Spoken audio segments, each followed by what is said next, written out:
Gracias por escuchar los podcasts de Radio Platja d'Aro.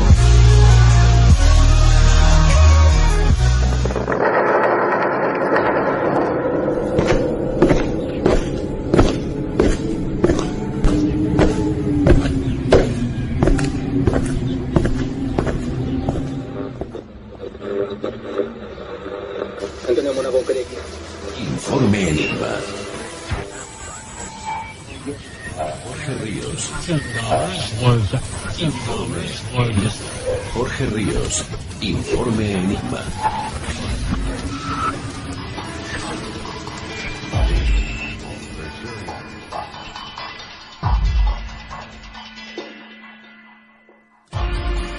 Bienvenidos a Informe Enigma.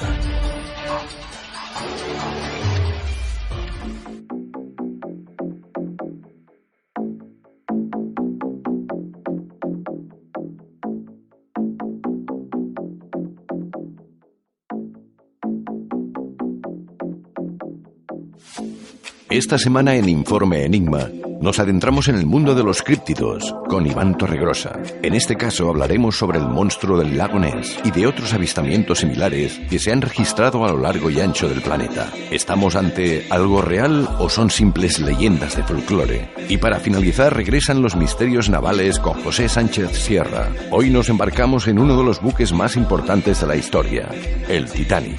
¿Conocemos realmente su historia? ¿Su hundimiento fue fruto de un accidente o hubo algo más? ¿Qué misterios recaen sobre este navío de leyenda? Todo esto y más en el siguiente Informe Enigma.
Te recordamos las formas que tienes de ponerte en contacto con Informe Enigma.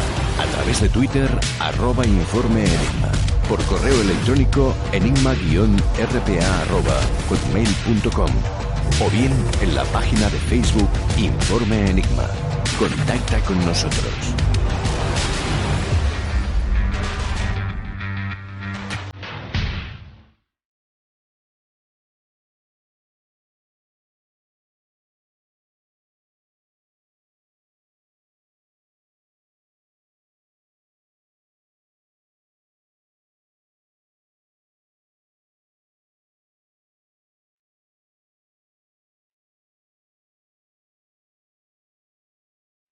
Como dijo el prestigioso psicólogo Carl Gustav Jung, los mitos son necesarios para la salud de la psique humana. Expresan las verdades almacenadas en nuestro subconsciente y sus protagonistas, ya sean héroes, dioses o animales, encarnan aspectos tan humanos como la creatividad, la inteligencia, la alegría o el dolor. Sin embargo, toda leyenda o fábula tiene un sustrato real, han surgido de nuestra esencia. Pueden representar tanto un modelo a seguir como el lado más oscuro de nuestra personalidad. Pero la pregunta está en el aire: ¿Cómo saber lo que es cierto de lo que no lo es? ¿Cómo diferenciar el mito de la realidad? Hoy nos adentramos en una de las leyendas que ha proliferado a lo largo de los años y que se ha convertido en una de las más famosas, el monstruo del lago Ness. Pero no todo quedará aquí.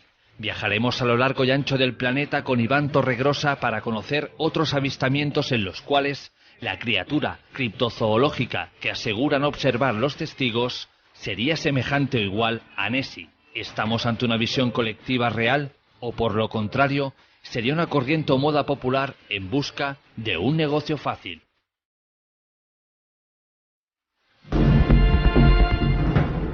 Lleva generaciones viviendo en el folclore local. Apartaos del agua. Pensé, Dios mío, y entonces sacó la cabeza y salió.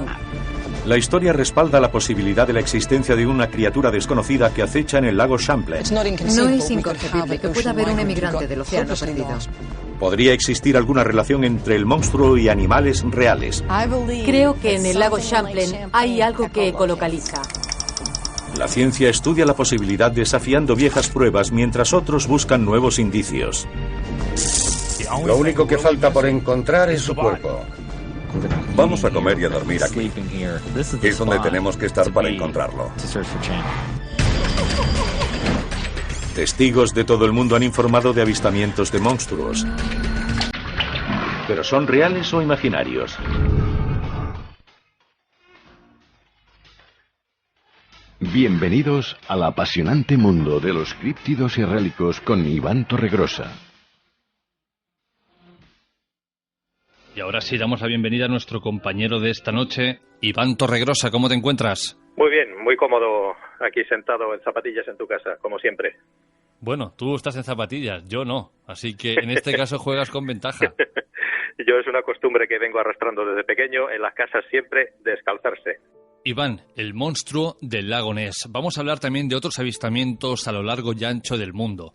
Pero centrándonos en este primer caso, centrándonos en esta criatura, ¿estamos ante algo real o ante algo inventado?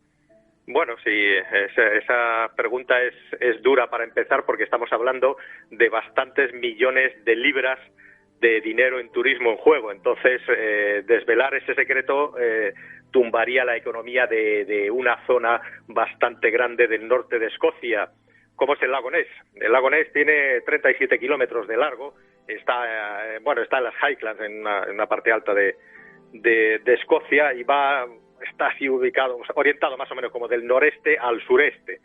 Y lo que tiene este lago, que no es, aparte de ser largo, 37 kilómetros, tiene bastante profundidad, que llega en algunos sitios hasta 230, se calcula que incluso a lo mejor hasta 250 metros, que para ser un lago es bastante grande. Y como es una zona con mucha turba, el agua es muy oscura, no se ve prácticamente nada, o sea, el campo de visión es bastante corto, ¿no? Y además encima este lago, tanto por el norte como por el sur, tiene unos canales que se conectan con otros lagos y tal, entonces es como una especie de red de lagos, ¿no? Y luego está alimentado por un río, etcétera, ¿no? Entonces es una zona orográfica un poco complicada. Yo he estado personalmente 2 veces por la zona, una en la zona, digamos, oeste y otra vez en la zona este, he estado hablando con gente de por allí. No es fácil, porque claro, hay que imaginarse que la gente está harta de que le pregunten siempre por lo mismo, aunque sí es verdad que hay que empezar, o hay que ser muy franco con esto, es una zona que vive del monstruo del lago Ness, de Nessie, ¿no? Pero bueno, no faltan datos que le den peso, ¿no? a esta hipótesis, esta teoría o este críptido, que bueno, a la gente que nos gusta la criptozoología hay que decir también que el monstruo del lago Ness está perdiendo bastante interés porque casi ya se puede saber, se puede atisbar que se decanta más hacia el negocio que hacia una realidad. Pero de todas formas, las leyendas y los mitos siempre están basados por algo. Y está muy cortita, hay que rellenar esa historia para luego poder decidir lo que cada uno cree. Yo luego diré lo que yo creo, habiendo estado allí, habiendo hablado con gente de allí y habiendo hablado con gente que lo ha estudiado muy profundamente este fenómeno, ¿no? Bueno, pues tenemos también, si ya saltamos, hubo más avistamientos históricos y tal, pero si ya nos vamos a la primera fotografía tangible, que es lo que nos gusta a día de hoy, ¿no? Como mínimo una fotografía, existe una que apareció el 21 de abril del 34, de 1934, que se llama, es muy famosa esta, se encuentra en cualquier sitio en internet, se llama La foto del cirujano. Y se le atribuye a R.K. Wilson, ¿no? Que era un cirujano que parece ser, la historia dice, o el propietario de esta fotografía dice que se la dio, ¿no?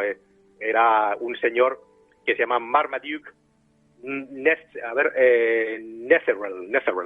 no sé yo, es que encima el escocés sé que se pronuncia de forma diferente que el británico, pero bueno, total.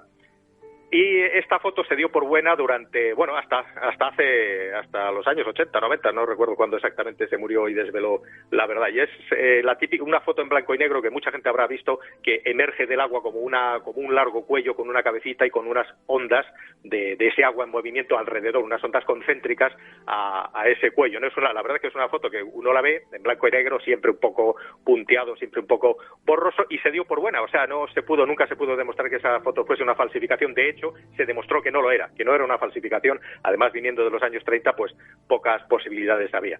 Bien, resulta que esta fotografía a día de hoy ya se sabe, para que veáis, ¿no? O sea, como una evidencia tan sólida que estuvo más de 60 años vigente, se tumbó. Resulta que todo había sido una venganza del hijo de Marmaduke y de Marmaduke, porque el señor Marmaduke Netherell había sido contratado por la revista Daily Mail estamos en los años 30 todavía, ¿vale? Para encontrar pistas, huellas o pruebas de la existencia del monstruo del lago Ness. Él entonces fue a este periódico, fue a la redacción, diciendo que había encontrado unas huellas de Nessie, y se rieron de él, no lo tuvieron en cuenta, no se lo creyeron. Total, que él junto con su hijo deciden hacer un muñeco, un pequeño, una especie de submarino teledirigido con la cabeza esta que emerge del agua, es un trozo de madera, lo pusieron a navegar por ahí, además de muy pequeño tamaño, lo pusieron a navegar por allí y le sacaron una fotografía. Bueno, pues un truco tan sencillo, tan pueril, tan infantil como que no dejó de ser más que una pataleta, una venganza al periódico, ¿no? O sea, luego este señor Marmaduke fue al periódico, vendió esta fotografía y sí que entró como buena, ¿vale? Entonces consiguió, digamos, hacer su venganza. Lo que pasa que su hijo adoptivo, que ahora mismo no me acuerdo exactamente cómo es el nombre, pero bueno, da lo mismo, en su lecho de muerte, pues ya reconoció que todo había sido una broma, porque no quería llevarse a la tumba ese peso tan grande, ¿no?, que había arrastrado durante toda su vida, ¿no? Bien, seguimos avanzando, hubieron más avistamientos. Y por ejemplo, tenemos el año 2013, esto viene a colación con lo que contaré al final. El año 2013 es el primer año en el que no hay ningún avistamiento. En todo el año 2013 no hay ningún avistamiento, ni de turistas, que los hay a miles por allí, ni de las cámaras, que hay un montón de cámaras, cámaras estas IP que están constantemente grabando diferentes zonas del lago, ni absolutamente nada. Aún así, en el año 2014 aparece una fotografía de una fotógrafa que hizo un time lapse de esto, ¿no?, de muchas fotografías seguidas para que luego tengan un cierto movimiento, y aparece a 240 kilómetros al sur del lago Ness hay otro lago que se llama Windermere, y aparece por lo menos en una de estas fotografías aparece sospechosamente bien se ve la figura de lo que podría ser el monstruo del lago Ness. Vamos a decir que hay varias teorías de qué animal puede ser el monstruo del lago Ness, pero el que más peso ha tenido siempre es el del plesiosaurio. El plesiosaurio era un animal prehistórico, desde la época del Cretácico, por supuesto ya extinto. Hay otras teorías, podría ser un ictiosaurio, incluso otros dicen que tiene forma de dinosaurio, simplemente una serpiente. Ha habido avistamientos de todo tipo. Bien, ¿qué hay de realidad en todo esto? Vamos a ver, lo primero, en el lago Ness se producen unos fenómenos que son un poco extraños, lo voy a intentar explicar. el propio lago tiene una serie de corrientes internas, una serie de corrientes acuáticas que en algunos sitios son bastante rápidos y muchas veces estas corrientes acuáticas van en contra de la dirección del viento de superficie. O sea, el viento está soplando sobre la superficie del lago y da la impresión de que la corriente general del lago, digamos que va dirección oeste, pero en realidad la corriente que va por debajo va en dirección este. Entonces, ¿qué tenemos? Si tenemos, por ejemplo, un tronco suficientemente grande flotando en la superficie de ese lago, irá con la dirección del viento o depende, hay unas circunstancias que lo van a variar con respecto a las corrientes, dando siempre la impresión de que va en contra de lo que hay en ese sitio, o sea, o en contra de la corriente o en contra del viento. El efecto donde mejor se ve es cuando ese tronco, por ejemplo, tiene una ramificación hacia abajo y lo que hace es que coge el impulso de la corriente. Entonces se ve ese tronco navegando contra el viento imperante. Entonces lo que parece que ese tronco se está propulsando y eso es lo que muchas veces se ha confundido también con avistamientos del monstruo del lago Ness, ¿no? Es lógico, ¿no? Ves que el viento sopla en una dirección y ves que algo está moviéndose en contra del viento. Entonces, el sentido común te dice que ese algo se está moviendo, se está propulsando. Ya si es un tronco que puede verse en algunos sitios, en otros no, ya las pareidolias ya hacen el resto del trabajo. Luego, ha habido bastantes, voy a contar solo 3, ha habido más, pero bueno, operaciones importantes en cuanto que se han dedicado a intentar localizar el monstruo del lago Ness, ¿no? Con más o menos éxito, ¿no?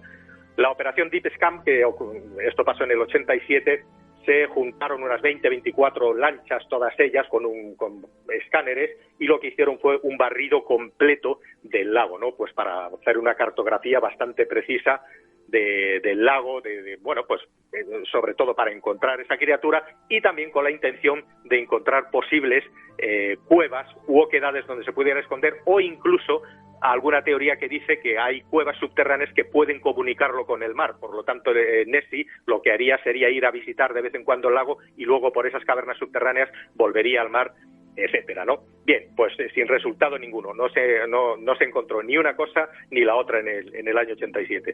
Luego la BBC, la todopoderosa cadena británica BBC, en el 2003 utilizó una tecnología, pues ya del 2003, bastante más precisa, y lo que fue, desplegó 600 haces de sonar por todo el lago Ness, intentando encontrar ya piedras de pequeñísimo tamaño, o sea, en el sentido de que cualquier cosa grande que hubiese dado con esos haces de sonar hubiera aparecido en las pantallas, y tampoco encontraron absolutamente nada. Luego, por ejemplo, si nos vamos a la hemeroteca, en el 1868 sí hubo un avistamiento en el periódico Inverness Courier, donde dice que un pez grande y extraño ha sido visto en el lago Ness. En el año 1930 fue especialmente fructífero en cuanto a los avistamientos, quizá a lo mejor a colación de la fotografía esta que hemos hablado antes, pero en los años 30 y principios de los 40 es donde más hubo, ¿no?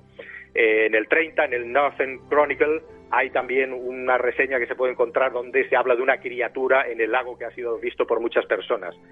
Y lo que es la teoría del plesiosaurio, o sea, que cuando ya Nessie definitivamente adquiere la forma de plesiosaurio, es a partir de 1934, cuando esta misma foto, pero no por esa foto, sino otro señor llamado Arthur Grant, que lo ve en una carretera. Él iba conduciendo con su mujer con el coche y vieron un monstruo con forma de plesiosaurio, eso lo pudieron describir con bastante certeza cada uno de ellos, o sea, con bastante precisión, de unos 6-7 metros de largo, que estaba en la carretera, y cuando ellos se acercaron con el coche, pues dio una serie de pasos y se volvió a sumergir en el lago Ness, ¿vale? Bueno, pues tenemos que, desde luego, ha habido más avistamientos, digamos que lo más, en el sentido de que tanto el que lo ha visto como alguien ha dado fe de alguna manera de ese avistamiento. He descrito algunos de ellos, como podéis imaginar, hay cientos o incluso miles de avistamientos, si quitamos el año 2013, que parece como que la cosa va decayendo un poco. Bueno, pues la sensación general es que cada vez, como he dicho antes, la cosa se decanta más hacia el turismo, hacia el merchandising, a hacer tazas con la figura de Nessie, a hacer llaveros, a hacer póster y a hacer un montón de inimaginables cosas que uno se encuentra por allí. Hay hoteles, hay paradores, hay posadas, hay de todo está dedicado a Nessie de una manera bastante espectacular. Lo que quiere decir que el lago Ness está constante y absolutamente vigilado por miles de ojos constantemente y nadie realmente ha sido capaz de hacer un avistamiento concreto.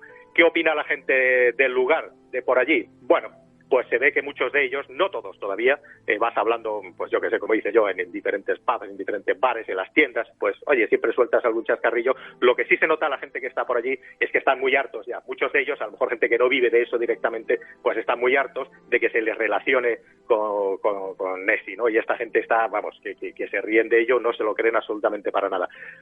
Los que viven del fenómeno, bueno, pues tienen que seguir manteniendo un poco el tipo y bueno, afirmando esa existencia para seguir atrayendo el turismo, pero la sensación general que uno tiene cuando está ahí, pues es eso, de estar un poco en los mundos de Disney, los mundos de Yuppie, que ahí hay algo, alguna vez hubo algo, alguna vez sí que parece ser que hubo algo, un animal grande. Puede ser un esturión, hay esturiones gigantescos que llegan a medir 5 o 6 metros de largo y son animales con un aspecto, no sé si, bueno, buscando imágenes en internet se puede ver, tienen un aspecto completamente primitivo, como animales muy primitivos que son. Entonces, podrían ser esturiones, podrían ser anguilas, que también existen ahí, podría ser cualquier cosa. Pero desde luego, la sensación general que uno obtiene allí, más que ir a buscar un misterio, desvelas que ese misterio no existe y la gente, quitando cuatro aférrimos que haya por allí, la gente ni siquiera cree en ello, más allá del dinero que esto les produce. Entonces, mi conclusión general, y bueno, la criptozoología, de hecho, en eso está bastante de acuerdo, es que el monstruo del lago Ness no existe. Que haya podido existir alguna vez en su vida, pues probablemente algún animal, alguna criatura extraña, grande sobre todo, sí que ha habitado esas aguas, pero a día de hoy ya parece ser que no.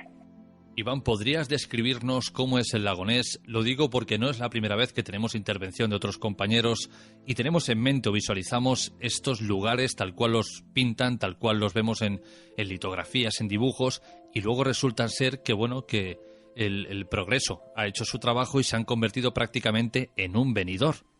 No, mira, si a uno le ponen cerca del lago Ness, o sea, sin decirte nada con los ojos cerrados te ponen cerca del lago Ness, no es diferente a cualquier otro lago de esas latitudes, ¿no? Ya puede ser del sur de Escandinavia, del norte de Escocia. Bueno, pues es una zona rocosa, a vegetación baja, es un lago que se formó con unas glaciaciones. Entonces, bueno, pues se ve la erosión, o sea, casi geológicamente es más vistoso, digamos, que en sí lo del lago Ness. Es un sitio frío, no es un sitio especialmente alegre, o sea, es gris. Bueno, el norte de Escocia es así. Es un lago muy oscuro, sobre todo es eso, o sea, si uno se acerca, quiere mirar a un palmo de profundidad, ya no ves lo que hay, porque son unas aguas muy oscuras y desde luego en sí el lago, o sea, si le quitásemos el merchandising del monstruo del lago Ness, pues no dejaría de ser un lago más de los tantos que hay por esas latitudes. Desde luego, en ese sentido, no es que llame la atención en ningún aspecto.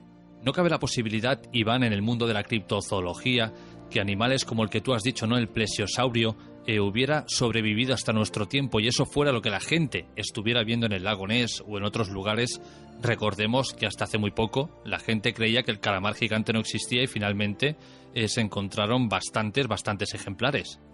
Sí, y tantos otros críptidos que les ha pasado eso o algo parecido. Ahora, por ejemplo, se acaba de localizar unos chimpancés del centro de África un gen desconocido que tenían de un cruzamiento que han tenido con otro antropoide de las mismas características, del cual no han encontrado todavía ningún fósil. O sea que ya podemos pensar que pueden encontrar o fósiles o huesos o incluso ejemplares vivos. También pasó con el celacanto. El celacanto es un animal exactamente de esa época. Es del Cretácico, el celacanto. En el 38 se pescó uno, que es un pez normal. Vamos, no es un pez de los que todavía hay. O sea, se siguen pescando, uno lo ve y sí, tiene pinta de prehistórico, pero es que realmente sobrevivió a la extinción, a la extinción del Cretácico que hubo hace 65 millones de años. Por lo tanto, habiendo ya precedentes, como los hay de muchos otros, el tiburón sin ir más lejos, tiene más de 250 millones de años. O sea, hay animales que sí que han continuado viviendo, incluso pasando por varias extinciones, ¿no? Como es el caso. Sí podría vivir, y a colación de esto me parece bastante más interesante que Nessie, que ya ha dejado de tener, realmente, por lo menos para mí, para gente que nos gusta estos temas, Nessie ya no es un tema del que se hable mucho, a no ser que aparezcan nuevas evidencias, nuevas noticias, que ya cada vez hay menos. Pero lo que sí es interesante es que animales de este tipo los hay y muchos, en muchísimos otros sitios. Te puedo, por ejemplo, ahora decir que en Argentina, en México, en Colombia, en la Columbia Británica, en Estados Unidos, en Canadá, en varios sitios, en Quebec, en Ontario, en Alaska también, en Irlanda, en Turquía, en Noruega, en Japón, en África, en todos estos sitios, incluso más, perdón, hay lagos, y estamos hablando de lagos con avistamientos de criaturas como mínimo tan interesantes o más que Nessie. Si yo te pregunto ahora, por ejemplo, ¿en cuál de estos sitios se ha visto el animal, dónde ha sido el avistamiento más grande de todos, el animal más inmenso de todos donde se ha visto? Pues mira, ese avistamiento se vio y además se fotografió en 1967. Además sabemos quién es la fotógrafa, que era una chica, una señora llamada Sandra Mansi. Pues lo fotografió en Nueva York, en el lago Champlain. El lago Champlain está muy al norte de Nueva York, ya haciendo frontera con Canadá, ¿no? Es un lago que está allí. El monstruo se llama el Champ. Desde luego no se han devanado los sesos para buscarle el nombre, y tiene tras de sí también pues una historia de avistamientos, pero existe una fotografía y esto se puede encontrar. Y se cree a juzgar por las fotografías. Lógicamente estos animales nunca se ven completos, no se ve la parte que emerge del agua, lo demás son sombras o movimientos del agua, y con eso se pueden hacer unos cálculos más o menos certeros, ¿no? de qué distancia, o sea, qué longitud puede tener este animal. Pero en este caso, este champ puede llegar a medir hasta 26 metros. Imagínate, en Nueva York tenemos un críptido de 26 metros habitando en las aguas de este lago. Lo conocerán por allí. Yo he estado en Nueva York un montón de veces en mi vida y nunca en mi vida había escuchado hablar, hasta que me empezó a interesar realmente esta cosa y me puse a investigar. Nunca nadie habrá escuchado hablar de este críptido. Tengo una imagen del año 2016 de este monstruo del lago Champlain y realmente es sorprendente, ¿no? Porque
consiguió fotografiar. Falso, cierto, mentira.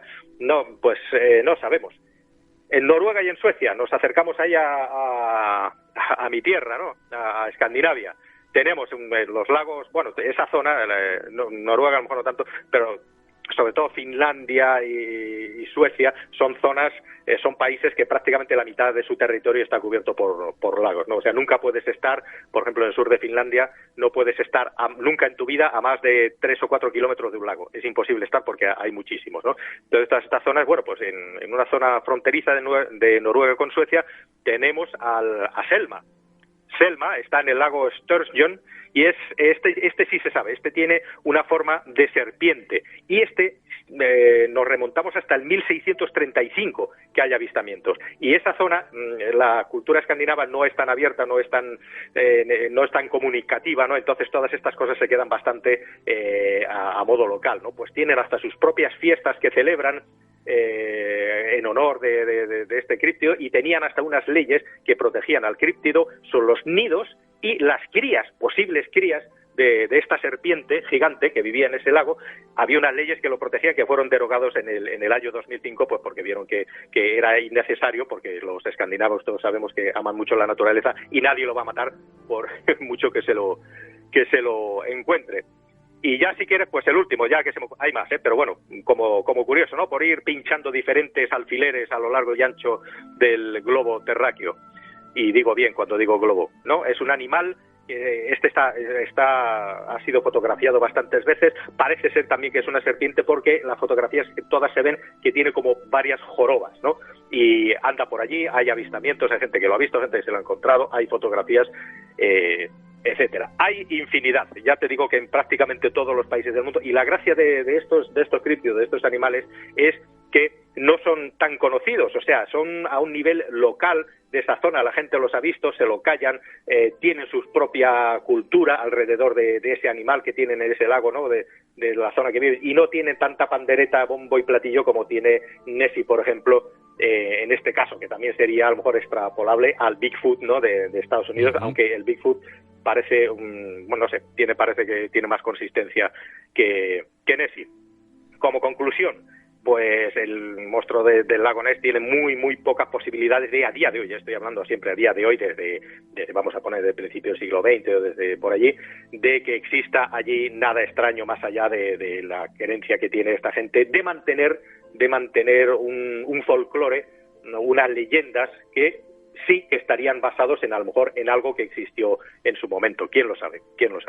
Estamos elucubrando, estamos especulando con qué podría ser, no podría ser, pero Iván, nunca se ha recuperado el cuerpo o el cadáver de alguno de estos críptidos, es decir, no hay nada más tangible que estas fotografías o los simples testimonios de los testigos que aseguran haber visto a estos animales. Bueno, claro, es que decir que sí se ha recuperado de estas criaturas no es fácil decirlo, porque oficialmente no, porque el día que encuentren una de estas criaturas o un trozo o un resto de un cadáver de ese, ya se acabaría el misterio, ya dejaría de ser un misterio y pasaría a ser una realidad. Lo que sí hay son fotografías de recuperación. Por ejemplo, un pesquero japonés hace algún tiempo, yo creo que fue por los años 80, sí que en sus redes se quedó una criatura muy extraña. De esto hay fotografías, incluso el capitán del barco hizo fotografías de la criatura. La grúa apenas, estamos hablando de un pesquero grande, la grúa que izaba esta red, pues tenían los restos ya podridos y descompuestos de una criatura que por lo visto tenía un olor nauseabundo, y hay que recordar que si algo aguantan bien los marineros son los olores malos, ¿no? Porque los olores a pescado podrido, etcétera, con el tiempo ellos se van acostumbrando y como que tienen una cierta capacidad para aguantarlo. Bien, pues toda la tripulación de barco estuvo muy de acuerdo en que era insoportable, o sea, la criatura en sí tenía exactamente, o sea, si uno se lo imagina viendo las fotografías que tenía, los restos que se ven, tenía forma claramente de plesiosaurio, tenía un cuello largo, una cabeza pequeña, un cuerpo más abombado, parecía tener como unos restos de aletas y una cola, ¿no? Una cola larga también. Entonces, la cosa es, ¿por qué no guardaron un trozo o no se llevaron entero el cadáver? Parece ser que no podían soportar el olor, que era tan insoportable que, bueno, se conformaron con sacarle unas fotos y lo dejaron caer otra vez al agua. Luego, avistamientos, pues a las costas llegan muchísimas veces, llegan incluso aquí a las costas españolas, llegan cada 2 por 3 los restos de animales, que es muy difícil de saber a qué animal pertenecían por su estado de descomposición. Lo que pasa es que también hay una inacción muy grande por parte de la ciencia. Muchos de estos restos, por no decir la mayoría, sobre todo aquí en España, es que no se estudian, no hay ningún interés por ellos. Se hace una especie de estimación, de aproximación, se mira, bueno, pues esto debe ser un tiburón, esto debe ser lo de más allá, ¿no? Le darán el nombre que quieran, pero luego no hay dinero, no hay ganas y no hay un propósito de estudiar estos restos, que la verdad es que sí que aparecen, y muchos de ellos simplemente vienen, pero literalmente, simplemente viene el ayuntamiento con una pala, los recoge y los tira a la basura. Y muchos de ellos no se sabe lo que son, o sea, por las fotografías o por los restos encontrados, a primera vista no se sabe lo que es. Y así como han aparecido, así han desaparecido. ¿Qué intencionalidad hay detrás? ¿O qué inacción, qué inapetencia por averiguar lo que es? Pues eso es lo que no sabemos y es una pena, la verdad. Os invito, amigos, a que miréis estas imágenes de las que habla Iván Torregrosa, de 1977, y os aseguro que a simples rasgos lo que estamos viendo es lo que llevamos comentando durante todo el espacio. Un plesiosaurio, pero en este caso en estado totalmente descompuesto. Y hay mucha gente, incluso por el tipo de materia orgánica que tiene, ¿no? Ese blanquecino grisáceo que tiene, es muy de reptil, digamos, ¿no? Los plesiosaurios hay que recordar que pertenecen a los dinosaurios, ¿no? género y especie de los dinosaurios. Por lo tanto, el tipo de resto, el tipo de tejido, el tipo de carne en descomposición es la misma que dejaría un reptil, porque si fuese un mamífero grande, porque uno dice, bueno, con ese tamaño podría ser una ballena en descomposición. No, la carne de ballena al descomponerse no tiene ni esa textura ni ese color. Por lo tanto, esto es uno de los realmente de los misterios grandes que hay todavía. ¿Qué es lo que fue ese ser que quedó atrapado en esas redes? Y además, pescadores de mucho tiempo, pescadores expertos y que llevan mucho tiempo en el mar, que encuentren por primera vez algo que no son capaces de reconocer ninguno de toda la tripulación, ninguno, es muy raro, porque uno u otro habrá pescado alguna vez algo parecido o lo pueden reconocer de alguna forma. Son gente que pesca en las mismas aguas, las mismas especies, constantemente. Ninguno de la tripulación sabía lo que era, ninguno era capaz de soportar el olor y todos se quedaron trastornados con lo que habían pescado. A lo largo de esta conversación ha salido la palabra monstruo en varias ocasiones, pero ¿por qué? ¿Por qué se le llama así? ¿Por qué se le tilda con este nombre? ¿Ha habido algún ataque realmente documentado? ¿Hay algo grave para tener que llamarlo el monstruo del lago Ness o el monstruo del lago Champlain o de cualquier otro lugar? Bien, pues como monstruo, claro, cada idioma tiene su propio, unos lo llaman criatura, otros lo llaman ser, otros lo llaman ser grande, otros tienen diferentes nombres, muchos de ellos se parecen al nombre del lago que albergan, pero si digamos un punto de inflexión importante es el que hubo en el 34 con esta foto que hemos hablado antes de Arthur Grant, que lo vio posado en la carretera y lo describió como un plesiosauro. Entonces, a partir de ahí es cuando digamos que este críptido empezó a dar miedo realmente, porque ya se sabía, o a juzgar por el testimonio de este señor y su mujer, que iba además con su mujer, los dos lo vieron, pues ya sabemos que no es un animal común, no era un animal grande de los que se conocieran, no era un pez grande ni nada de ello, sino que ya era un animal fuera, digamos, de los libros de ciencia, no era un animal prehistórico. Entonces, probablemente a partir de esta fecha, del 34, se le empezará a llamar monstruo. Pero ya te digo que habiendo tantos como hay, cada cultura le ha puesto un nombre propio acorde a su idioma. Iván, para terminar, me gustaría que nos dieras tu opinión sobre lo que crees que la gente está observando en estos diferentes lugares del planeta. Yo quiero creer más que es, porque desde luego ven algo. No puede ser que en todos los países del mundo que tengan lagos la gente vea cosas y que sean cosas tan parecidas y que luego resulta que no sea nada, ¿no? Como siempre, ¿no? Todos los misterios están ahí, pasan, ocurren, pero luego resulta que parece ser que no son nada. No, aquí hay algo. Aquí la gente está viendo algo se mueve en esas aguas, algo grande y algo reptiliano. Entiéndaseme reptiliano como del orden de los reptiles, de los opídeos y demás.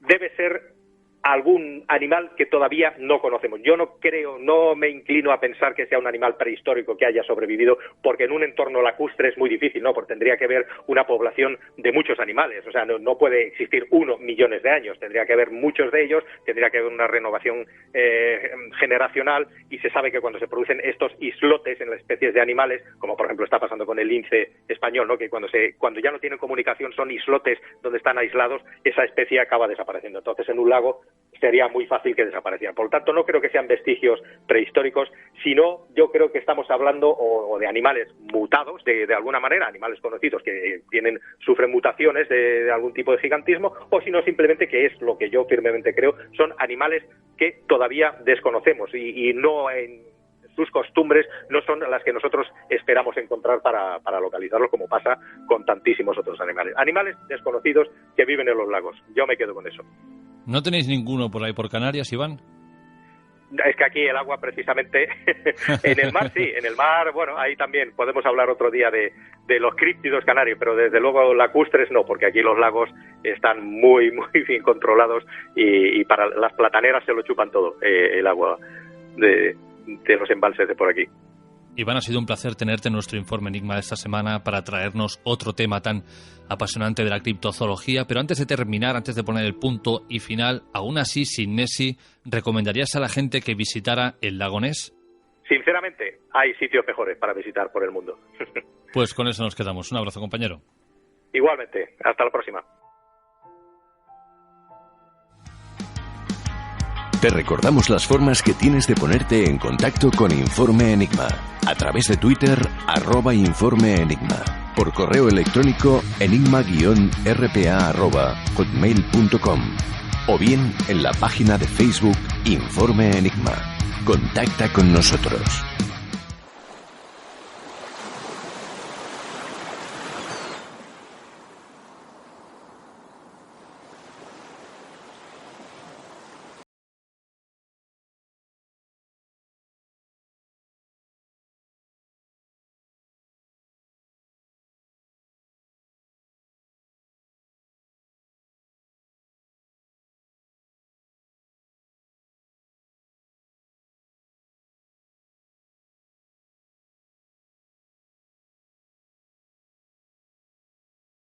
El transatlántico más grande del mundo, el Titanic, cruza el Atlántico en dirección a América. Lleva más de 2.200 personas a bordo. Entonces se produce un desastre.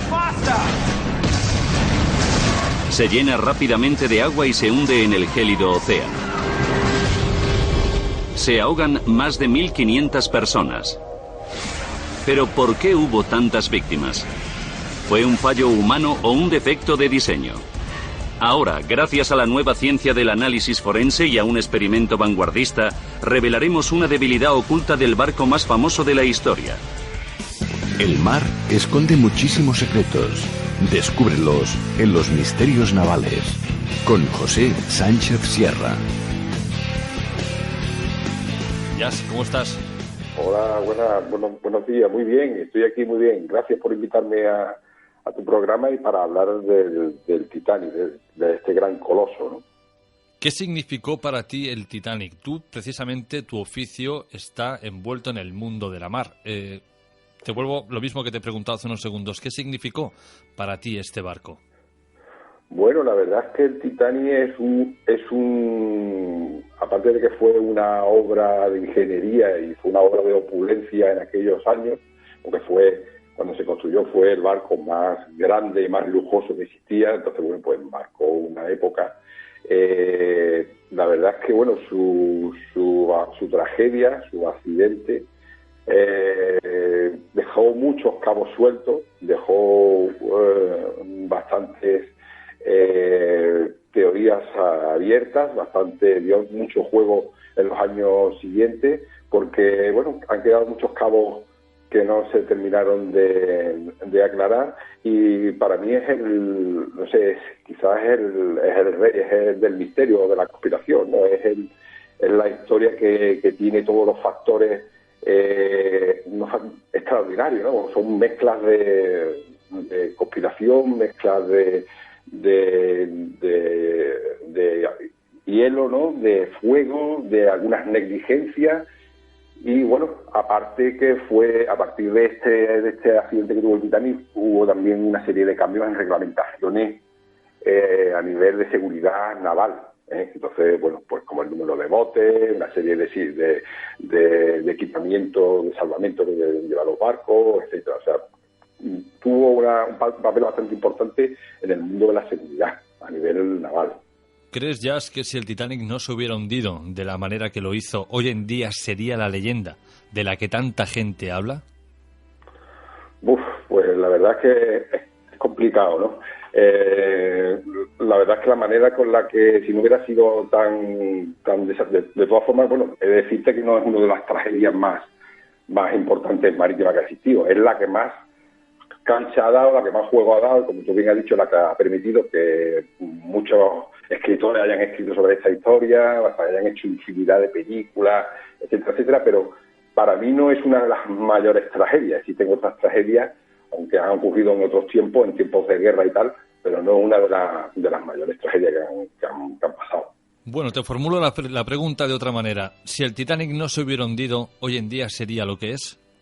Si no se hubiera hundido, pues no, hubiera sido como un otro de sus gemelos, ¿no? Como hubiera sido un Olympique o como hubiera sido los barcos de la competencia, Lusitania, hubiera sido un barco normal que, bueno, que sí, que tuvo su importancia por su opulencia y por su lujo, pero bueno, años posteriores ya sería superado por otros barcos más, ¿no? Que si el Queen Elizabeth, el Queen Mary, etcétera, etcétera. O sea que no habría tenido tanta trascendencia si no hubiera ocurrido esta desgracia. ¿Un barco como el Titanic a día de hoy pasaría inadvertido frente a los colosos que hoy en día circulan en nuestros mares? Sí. Hoy actualmente existen barcos muchísimo más grandes y con más capacidad. Aquí cerca, a pocos metros mía, tengo en el astillero de aquí de Cádiz, tengo un gran barco que no sé si tiene más de 360 metros de eslora. El Titanic no llegaba a los 300 y tiene bastante más cubierta y bastante más capacidad. Creo que es el Ocean o el Princess of Ocean, que está aquí a pocos metros, que lo están reparando, y ese es una bestialidad. Existen un barco mucho más grande que el Titanic, sí. Vayamos a adentrarnos un poco en la historia de cómo se origina la idea de construir estos 3 grandes buques, porque el Titanic tenía 2 hermanos gemelos, como era el Gigantic y el Olympic. Un poco su estructura, de qué estaba hecho. Profundicemos un poco en la vida del Titanic.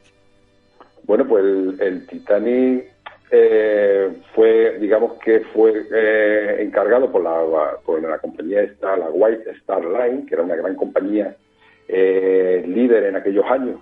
Te hablo se fundó sobre el 1845, se fundó esta compañía de comercio transoceánico y fue la más importante de comercio entre Europa, América y en su inicio Australia. Existían otras competencias, como era la Cunard Line, que era la otra gran compañía que también tenía barcos, como por ejemplo el Lusitania, el Lancastria, el Queen Elizabeth, el Queen Mary, que no tenían nada que envidiarle años posteriores, y al Titanic. Y bueno, pues todo empezó porque el magnate J.P. Morgan, un gran empresario, compró la compañía armadora, la International Mercantile Marine, y empezó a construir el Titanic. Fue un proceso muy ambicioso, se gastaron bastante dinero, se construyó el barco en lo que es en los astilleros de Belfast, en Harland and Wolff, y bueno, los gastos de aquel barco en aquella época superaron los $8 millones. Estamos hablando cuando empezó a construirse allá por el año 1909, que gastarse casi $8 millones en un barco en 1909 pues es bastante cantidad.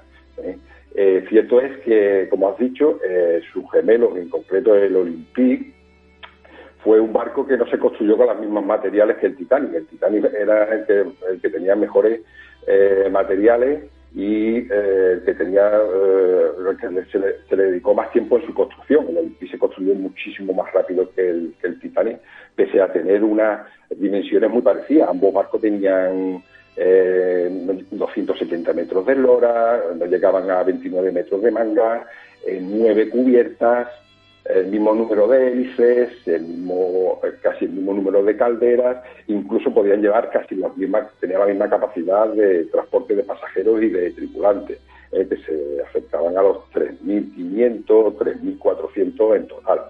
Entonces, bueno, pues eran barcos muy grandes para aquella época, muy robustos y de materiales muy buenos. El Titanic, por una de las cosas que también destacó fue por la cantidad de comodidades que tenía a bordo, ¿no? Que si contaba con, aparte de comodidades con lujo, ¿no? Se contaba con gimnasios, con piscinas, una enorme biblioteca, baños turcos, tenía hasta una guardería para perros, restaurantes de lujo. Los camarotes eran súper opulentos, todos influenciados por uno de los hoteles más importantes allí en Inglaterra, el Hotel Ritz de Londres, y bueno, sus dos famosas escaleras, una a proa y otra a popa, que de uso exclusivo de la primera clase, y con todo tipo de detalles detallados, con una cúpula de cristal arriba que hacía como función de tragaluz, toda la luz natural iluminaba esa escalera. Esa escalera descendía por 5 niveles hacia abajo. Los pasamanos y las guirnaldas estaban influenciados por diseños de la corte de Luis XIV. Decía que ellos eran una gran obra y utilizando muy buenos materiales.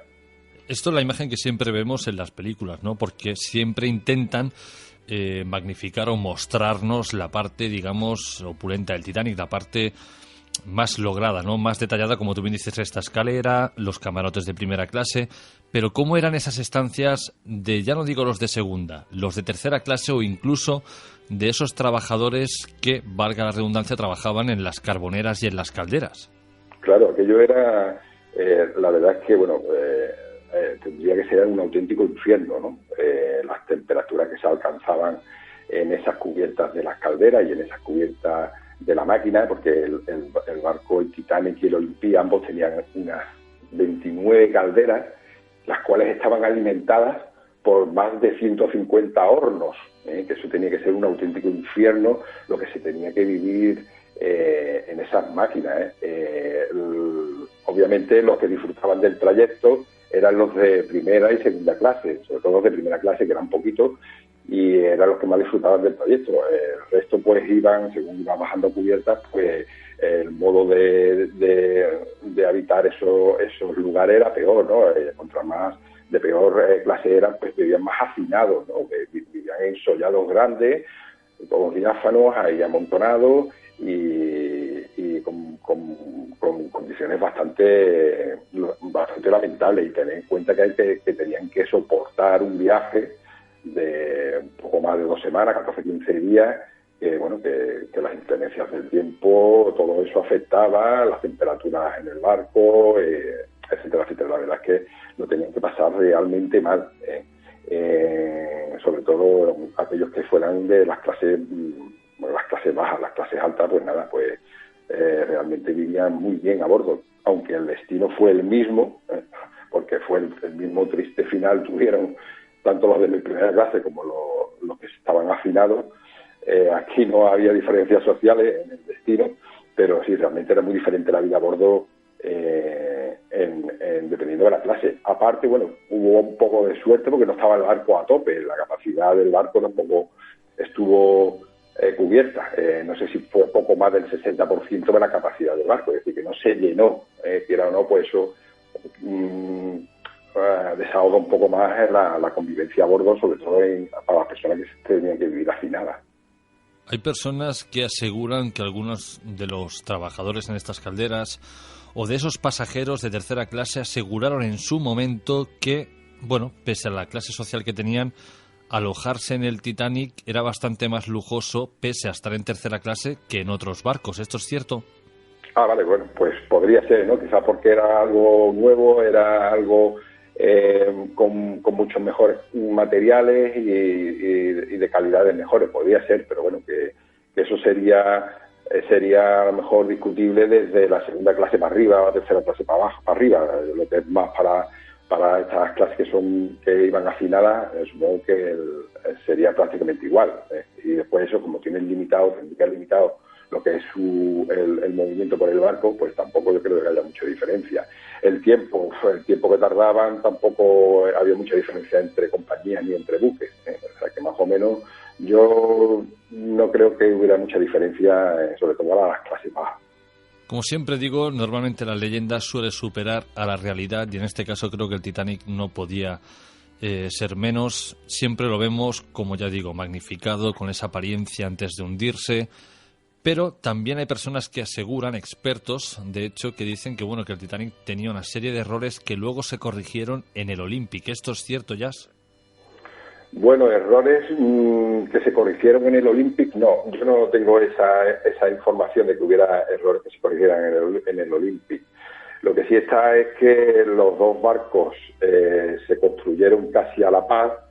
Y, como te he dicho, el Titanic se tardó más en construir, porque se hizo como más concienzudamente. El Olympia, si acaso, sería el de peores materiales y el que más fallos tendría. El Titanic se cuidó mucho más, pese a que el Olympic se empezó a construir unos meses más tarde, salió antes que el Titanic. Entonces, bueno, pues decirte que las calidades, para mi gusto, las del Olympic eran mucho peor que las del Titanic. Vayamos al momento de la inauguración del Titanic. Pues bueno, el Titanic, como bien he dicho, empezó a construirse allá de marzo de 1909 y fue votado lo que fue el casco en mayo de 1911. O sea, nada más que lo que fue la estructura, que curiosamente no fue bautizado de la manera tradicional, rompiéndole una botella de champán en el casco, porque bueno, decían que era, la compañía decía que era un poco gafe hacer esta cosa, cuando al final, bueno, pues ya sabemos todo cómo terminó el barco, ¿no? Y terminó de construirse, y el viaje inaugural fue digamos que programado por la White Star para el 20 de marzo de 1912. ¿Qué ocurrió? Que el Olympique, el barco gemelo, tuvo una colisión con un buque de guerra, el HMS Hawke. Tuvo una colisión mientras hacía una maniobra, se abrió demasiado y bueno, el HMS Hawke, que era un buque británico militar, le clavó un espolón, dañando gravemente al Olympique. ¿Qué fue lo que ocurrió? Bueno, que el Olympique tuvieron que llevarlo al astillero de Belfast y sacar al Titanic de donde estaba y meter al Olympique para hacerle estas reparaciones. ¿Qué pasa? Que esto demoró un poco lo que fue la salida del Titanic, pero el viaje inaugural del Titanic fue el 10 de abril de 1912. Salió un 10 de abril de 1912, salió primero de Southampton, saldría de Southampton, destino a Cherbourg, en Francia. Allí se embarcaría más gente, aquí en el norte de Francia, y después volvería de nuevo a la zona del condado de Cork, en Irlanda, en el puerto de Queenstown, pero ahí no llegó a atracar, sino se quedó fondeado y hubo gente que siguió embarcando. Entonces, bueno, durante esa salida, durante esos 3 días, el Titanic viajó a toda máquina, viajó a cerca de 21 nudos, 22 nudos, y se aproximó por una zona donde había fuerte presencia de icebergs. Se recibieron numerosos avisos, fue durante el 3er día de la navegación, se recibieron numerosas notificaciones de otros navíos, de avisos a los navegantes de que tuvieran cuidado, de que existían una serie de campos de icebergs que podían poner en peligro lo que era la navegación del Titanic, como fueron pues avisos recibidos de varios barcos que tengo que apuntar, por ejemplo el Caronia, el América, el Baltic y el Californian, y algún otro más que nunca llegó al puente del Titanic. Pero bueno, el capitán, que por cierto era bastante experimentado, fue capitán del Olympique, que llevaba ya en este viaje inaugural del Titanic, y se cumplía 26 o 27 años de oficio como capitán de este tipo de barcos, que era bastante experimentado. Bueno, pues parece ser que esos avisos de los icebergs no fue muy tenido en cuenta. De hecho, bueno, hubo una serie de operadores radio, como veremos el del Californian, que intentó contactar con el Titanic para decirle que tuviera cuidado, que había que se podía topar con muchos icebergs, ¿vale? Entonces, bueno, pues el barco siguió con su trayectoria a Estados Unidos, a Nueva York, pero con una gran velocidad. Al parecer, la radio no atendieron bien estos tipos de avisos de los demás barcos, porque estuvieron muy ocupados enviando mensajes, ¿no? En los barcos, pues en aquella época no había móviles y solamente había un equipo de radio de telegrafía, y lo que hacían, bueno, pues se le pasaba a los operadores de radio por los mensajes del pasaje, ¿no? Que si, como ahora mandamos un mensaje, pues mira, he salido, acabo de salir, voy bien, llevamos para allá, pues todo este tipo de mensajes se le daba a los operadores de radio del barco, y estos pasaban ese tráfico con Morse. Pues parece ser que, bueno, que estuvieron bastante liados atendiendo este tipo de mensajes y no hicieron mucho caso a los avisos del resto de buques respecto a los icebergs. El Titanic chocaría con un iceberg de aproximadamente unos 30 metros de altura. Este iceberg procedía de un glaciar de Groenlandia, y tardó unos 40 segundos, ya llega a 40 segundos entre ver el iceberg y colisionar con él. Ahora, bueno, pues existe la hora oficial del choque, es las 23:39 de la noche del 14 de abril de 1912. que es cuando impacta un iceberg por el costado de estribor con el Titanic.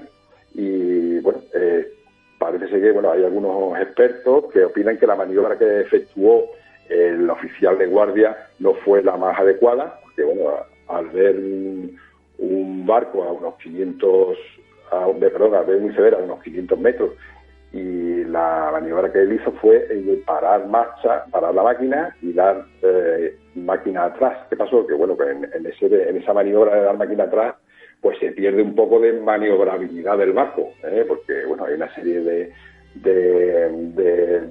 flujos de agua y de servos, etcétera, etcétera, y de presiones que hace que la pala del timón pues no funcione lo mejor.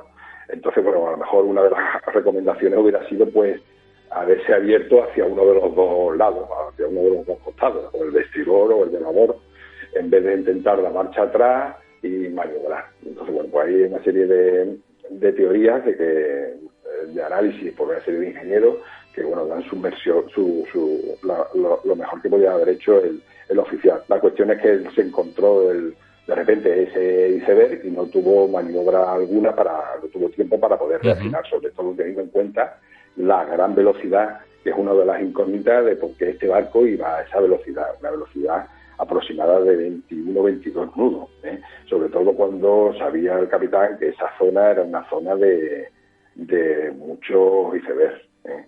Entonces, bueno, pues el impacto de ese iceberg contra el lado de estribor hizo que se inundaran 6 de los 16 compartimentos que tenía, y entró el agua por la mura, llegando también hasta las calderas, saltando los remaches, etcétera, etcétera. Aquí el principal problema es el tema de la velocidad con la que iba el barco,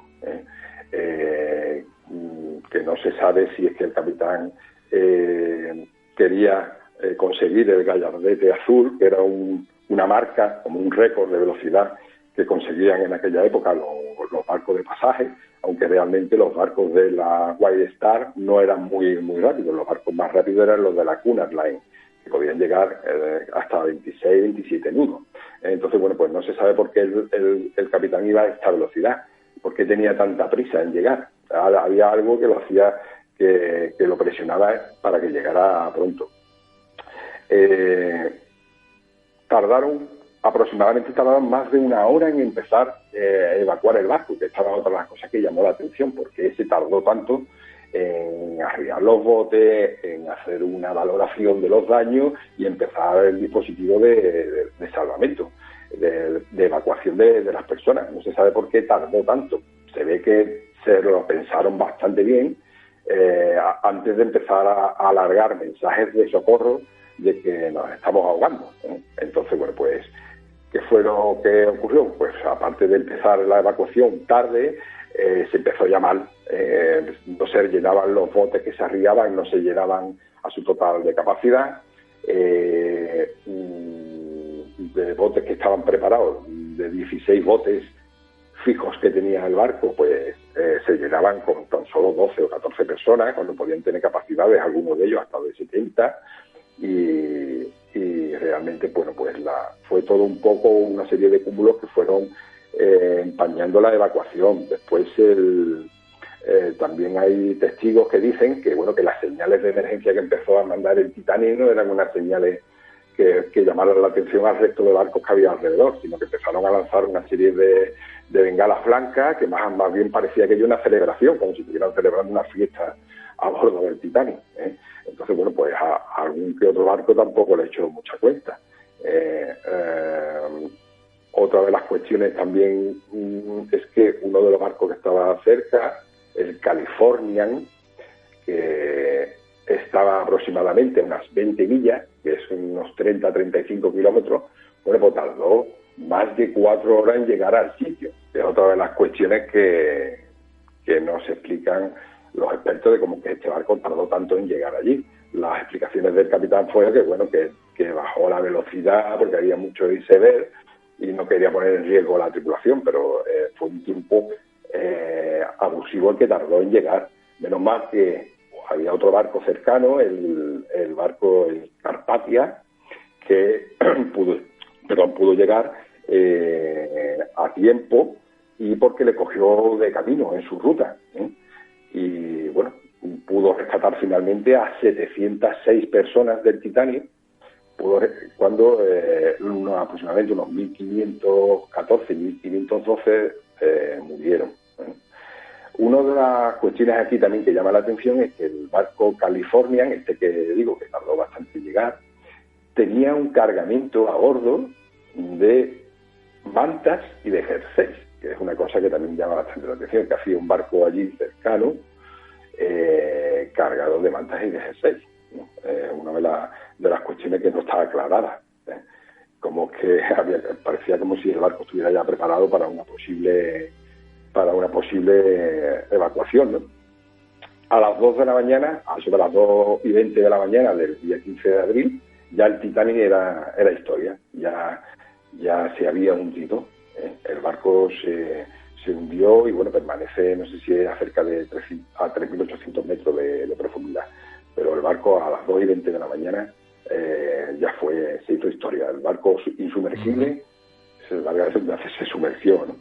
Y bueno, fue el Carpathia el que llegó al rescate de todos esos tripulantes y se los llevó a Estados Unidos. El que ya apenas hizo nada fue el que llegó más tarde, el que tardó tanto en llegar, el California, que bueno, simplemente se limitó a dar un par de vueltas por allí y a recoger algunas cosas que había flotando, pero poco más pudo hacer. Ya muchas son las personas que aseguran a día de hoy, con los nuevos análisis forenses de lo que ocurrió al Titanic, que si en vez de haberlo esquivado le hubiera dado de frente a aquel iceberg, posiblemente al Titanic no le habría pasado nada más que de daños superficiales en el casco. ¿Esto podría ser? Sí, bueno, superficiales no lo sé, porque estos barcos estaban muy bien hechos, estaban muy bien reforzados, tenían unas planchas de muy buena calidad de acero, sobre todo en la proa, para este tipo de casos, ¿no? Para poder esquivar algún iceberg. Lo que pasa es que, bueno, que un iceberg de unos 30 metros de altura, que por debajo del nivel del mar será mucho más, tendría que tener una masa bastante importante. Y yendo el barco a una velocidad de 20 y tantos nudos, pues el impacto igual se hubiera quedado clavado, no hubiera sido a lo mejor tan desastroso, no hubiera entrado tanta agua por el costado, pero el impacto sí hubiera sido brutal, heridos hubiera habido y hubiera habido seguramente también algún accidente importante. Puede ser que sea minimizado. Yo, una de las opciones que hubiera hecho era haber tirado por uno de los dos costados, haber virado el barco para estribor o por babor e intentar pasar lo más lejos posible del iceberg, en vez de haberme clavado o en vez de haberme frenado. Hubiera tirado por uno de los dos costados. Hay una cosa, Jazz, que yo no acabo de entender. Cuando se diseña este barco, ¿por qué el ingeniero, que esto sí que está documentado, que perdió la vida en el Titanic, esos mamparos de las bodegas, ¿por qué no hizo que llegaran hasta el techo? Los mamparos de las bodegas. Bueno, pues ya esos son temas estructurales. Yo la verdad es que no estoy muy puesto en ese estudio, pero te puedo decir que otra de las teorías que hay es que esos tipos de materiales se venían ya tocados porque en el barco se produjo un incendio en una caldera, en una sala de caldera.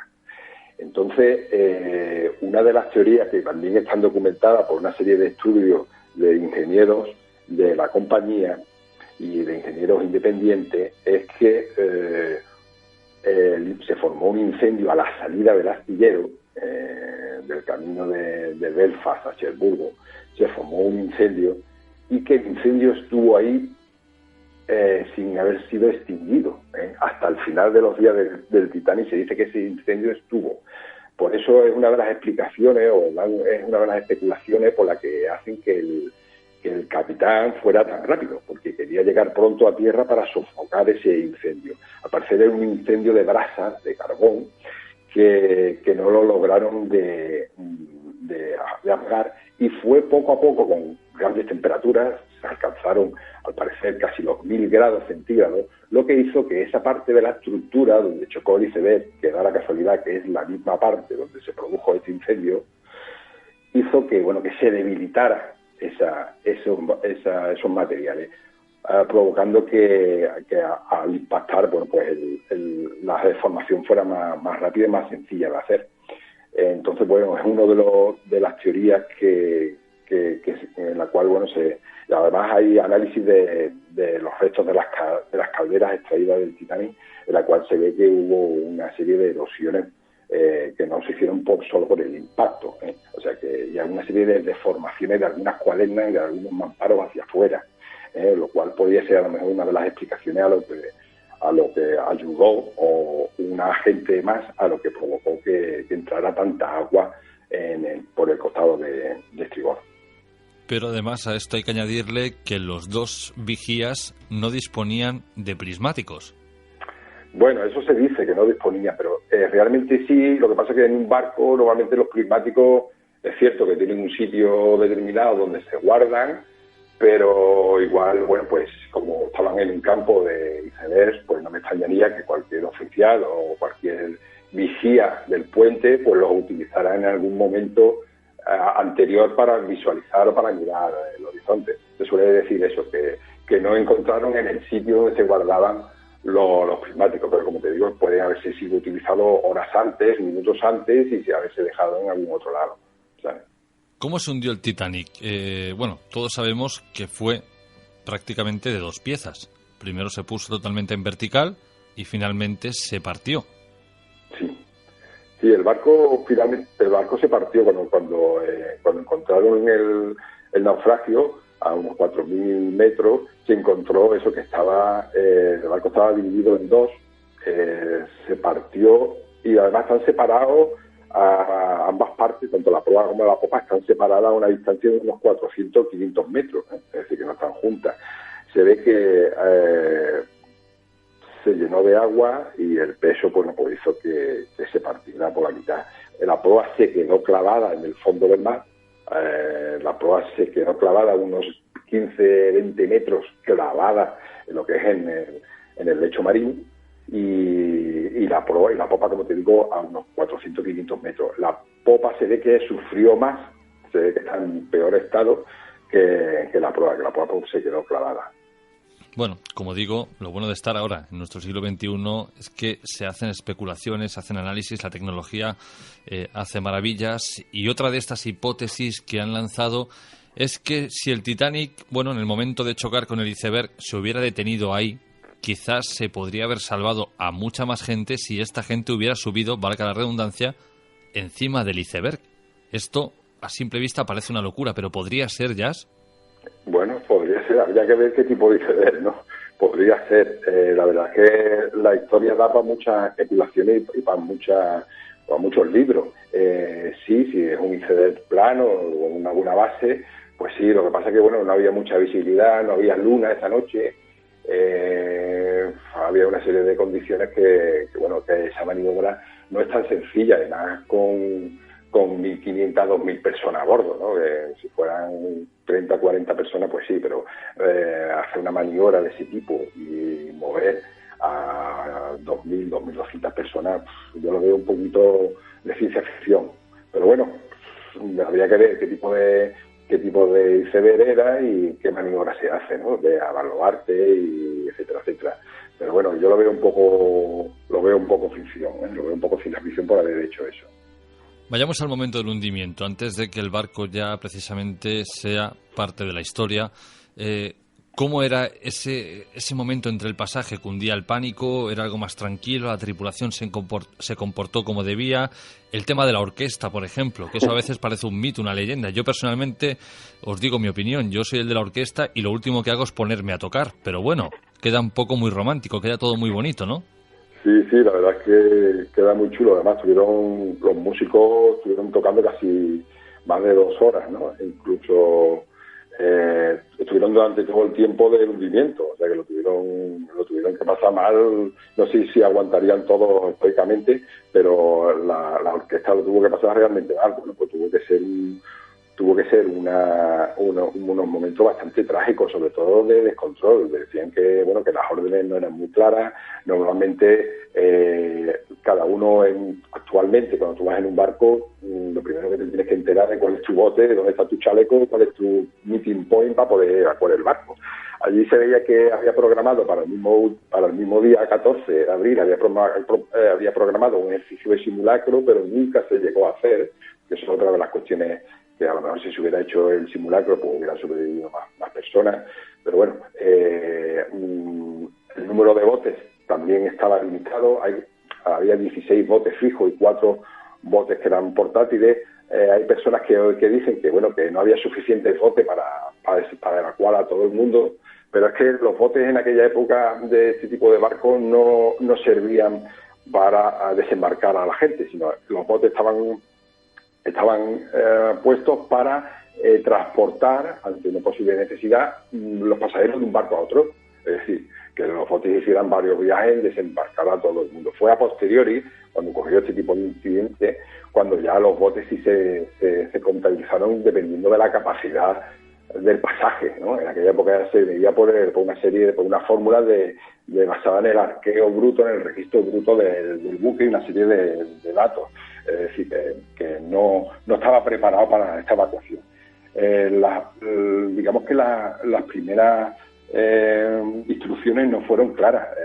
Hay gente que dice que al capitán se le vio dudando, se le vio un poco como en shock, se le vio que no tenía claro cómo evacuar a la gente. No se llenaban los botes. El barco a esa vez pues, se iba escorando. La verdad es que tuvo que ser bastante duro el momento ese, sobre todo también el momento duro de la selección de personal que iba en los botes. Esa es otra de las cuestiones que también actualmente eso no ocurre, ¿no? Pero en aquella época sí, que primero embarcaban en los botes los de primera clase, después los de segunda, así, etcétera, etcétera. Si no iban a embarcar a uno de cuarta clase habiendo uno de primera clase en el agua, sino había una selección de supervivientes para ser rescatados. Y todo este tipo de cosas, pues la verdad es que tenían que enturbiar mucho más el rescate.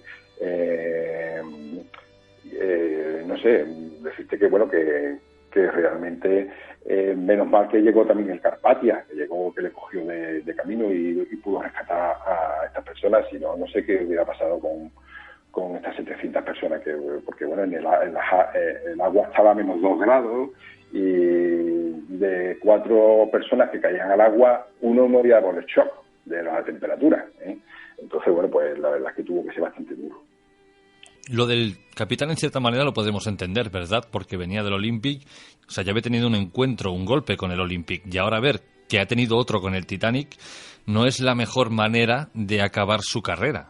Sí, efectivamente, había tenido un golpe con el Olympic, con el Hawk, y después con y además supongo yo que era su viaje, bueno, el viaje de su vida, ¿no? El poder dejar ya toda su trayectoria. De todas formas, el capitán tenía también algunos lados misteriosos. El capitán era una persona muy, muy religiosa y parece ser que era de una iglesia metodista, jesuita, y bueno, no sabemos si hasta qué punto tenía el capitán, bueno, pues en esos momentos se guiaba por su instinto de capitán o se guiaba por su religión. No sabemos si bueno, eso le hizo dudar a lo mejor en algún momento, pero es cierto que bueno, que el capitán era el capitán que más experiencia tenía, es decir, que era el capitán más indicado para solventar aquella situación. Había sido capitán de un montón de barcos, del Baltic, del Adriatic, del Olympic, y como te digo, era conocido por toda la flota, por aquel mundillo, lo conocían como EJ, y la verdad es que durante la evacuación, bueno, pues hubo de todo. Había supervivientes que decían que lo habían visto saltar al agua el primero, otros decían que lo habían visto nadando en un bote, flotando en un bote, otros dicen que lo vieron suicidarse, otros que se sentó allí en el puente esperando a que se hundiera el barco. Es decir, tampoco hay información clara de qué pasó con el capitán, pero se ve que bueno, que le afectó bastante toda esta situación. Ya después del hundimiento del Titanic, ¿subsanaron este error, por ejemplo, de los botes con el Olympic y el Gigantic? Bueno, fue mucho más adelante, porque bueno, el Olympic se construyó a la par, pero bueno, supongo que sí que los irían adaptando. Al paso de los años los irían adaptando y ya se irían reglamentando mucho mejor el número de botes, de pasajeros, así como como otros tipos de elementos, ¿no? Que si bengalas, que si chalecos, que si balsas, etcétera, etcétera. Pero sí sirvió sin duda alguna como para un cambio en lo que es la seguridad marítima actual. Has dicho algo muy importante, las bengalas. Esto también dicen que fue motivo de que uno de los barcos que pasaba cerca del Titanic no hiciera caso, porque creyó que en vez de ser un mensaje, digamos, de SOS, de socorro, era prácticamente una fiesta, porque estaban en la inauguración del barco. Claro, efectivamente, se creían que estaban de fiesta porque eran unas luces blancas. Normalmente las bengalas suelen ser de un color así llamativo que se ve a bastante distancia. Entonces, las blancas no eran utilizadas, no son muy utilizadas para el tema del rescate y de lanzar mensajes de socorro. Entonces fue una de las cosas que llamó la atención y que realmente no estaban seguros de que el barco se estuviera hundiendo o que estuviera necesitando ayuda. Efectivamente, era una de las Después también otra confusión que hubo en ese momento fue que vieron a un tercer barco, tanto personal que sobrevivió del Titanic como el personal del resto de barcos del Carpathia y del California aseguraron haber visto otro barco allí en medio entre el Titanic y ellos, con una chimenea de un color amarillo, o la cual no correspondía ni al California ni al Carpathia, sino que era un barco que no sabían qué hacía allí. También esto dio lugar a una confusión y también dio lugar a especulaciones. Hay teorías de que, por ejemplo, aquel barco se trataba de un presunto submarino, porque el Titanic, otra de las cosas que llevaba a bordo, el Titanic llevaba un tesoro a bordo, llevaba grandes cantidades de diamantes, de una compañía de diamantes y de piedras preciosas, valorado todo en más de $100 millones, y se contaba, esto está verificado por los estibadores que sobrevivieron, que se cargaron esos lingotes en las bodegas del Titanic y que se cree que este dinero era para comprar armas del gobierno británico, comprarle armas a los Estados Unidos, porque estaban en plena ebullición o pocos meses después iba a empezar la Primera Guerra Mundial. ¿Qué pasa? Que hay algunos investigadores que opinan que ese tercer barco que se vio, o esas terceras luces que se vieron, correspondía a un submarino que estaba preparado, un submarino alemán, preparado para torpedear al Titanic, porque se habían enterado de que llevaba el dinero para comprar armas para la Primera Guerra Mundial. Entonces, otra de las teorías que hay es que fue torpedeado por un submarino alemán. Y no es muy descabellado porque, en aquellos años solían ocurrir cosas como esta, como por ejemplo ocurrió en Lusitania. El Lusitania era otro barco de pasaje que fue hundido allá por el 1915, también por Irlanda, torpedeado por un submarino alemán. Entonces, tampoco era una historia muy descabellada, sobre todo sabiendo que llevaba una importante cantidad de dinero que podía financiar más. Hay ese tercer barco, también hay personas que opinan, que esta ya es más descabellada, más de ciencia ficción, que opinaban que era un pequeño remolcador contratado que la misión que tenía este remolcador era la de colocar en la trayectoria del Titanic un iceberg, empujar un iceberg y colocarlo en la trayectoria, y cuando pasara cerca el Titanic del iceberg, hacer detonar una carga de explosivos que había en el Titanic, en el casco del Titanic. Y cierto es que hubo un investigador, Edward Wilding, ingeniero naval de la Harland Worth, que hizo una serie de cálculos del caudal de agua que entró en el casco y llegó a la conclusión de que ahí la cantidad de agua que había entrado no era solo por el impacto de Elizabeth, sino que había una serie de agujeros en el costado, sobre todo deformados hacia el exterior, como si algo hubiera explosionado desde el interior hacia afuera. Entonces, pues otra de las teorías conspiranoicas importantes también del Titanic es ese, que fuera una explosión lo que provocó el hundimiento y todo fuera parcheado con el tema de la colisión con el iceberg. Pero esto, sin embargo, no puede ser probado porque a día de hoy, digamos, la parte del impacto del Titanic está totalmente enterrada en el lecho marino. Claro, muy difícil, supongo que lo habrán intentado mirar, pero supongo que estará complicado de ver. No sé si con el tiempo se irá desplazando, se irá desguazando y se podrá ver algo, pero la verdad es que es difícil de poder corroborar, ¿no? Otra de las teorías de la conspiración tiene que ver mucho con el pasaje. ¿Qué personajes ilustres iban a bordo del Titanic? Bueno, pues en el pasaje iban bastantes personajes ilustres y bastantes personajes ilustres que se salvaron de ir también. El Titanic, cuando salió, una de las cosas que no he mencionado es que cuando salió el Titanic había una huelga de carbón y que hizo que el resto de barcos de ese muelle, de ese puerto que tenían que salir, pues se quedaran sin salir. Todo el carbón que había disponible, el poco carbón que había disponible como de servicio mínimo, fue embarcado en el Titanic y el resto de barcos se quedó en tierra. ¿Qué pasó? Que se embarcó gente de otros barcos, muchos pasajeros procedieron de otros barcos y fueron obligados a embarcar en el Titanic porque no había otra solución. Si quería partir de ese día, tenía que utilizar el Titanic.